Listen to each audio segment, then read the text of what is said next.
Big sky country. A world away from war zones. Holy smokes. I love it. These veterans, former bomb techs, medics, and infantrymen, are still, though, here on a mission. Hit him. Yo. Got him. You're out here to catch fish. It gives you a release to be thinking about something other than maybe your past experiences in a deployment. But catching fish is not really the only point of this escape. This is awesome. Warriors and Quiet Waters, a combat veterans program in Bozeman, Montana, combines the sport with the state's serenity to provide camaraderie for those healing from physical and emotional battle wounds. It's hard for people who haven't served or been in combat to really understand the full depth of the experiences that you have.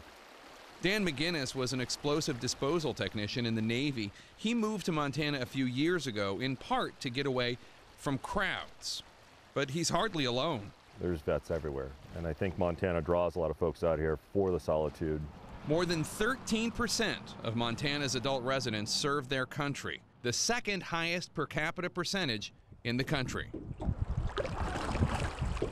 Veterans programs are crucial here because the state also has one of the highest veteran suicide rates in America, more than 15% higher than the national average. In the Rocky Mountain region, we really have a perfect storm when it comes to suicide.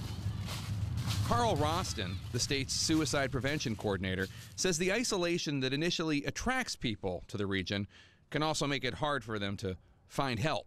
Plentywood, Montana, which is up in the northeast corner of our state, for them to get to the nearest VA clinic is the same as driving from Toledo, Ohio to Washington, D.C. But distance is not the only problem. We have major issues with stigma, so that cowboy mentality, sense of independence, we take care of our own, we don't talk about our problems. On the East Coast, it's cool to have a therapist. Everybody has a therapist, not in Montana.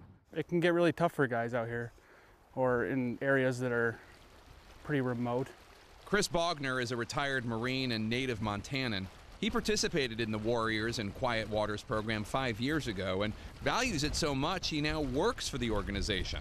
People don't even know that this is therapy until they do it, and then they go home, they think about it, they're like, wow, that was awesome. And I was thinking about fishing, I was thinking about the surroundings around me, wasn't thinking about any of the other stuff that gets you in a bad spot.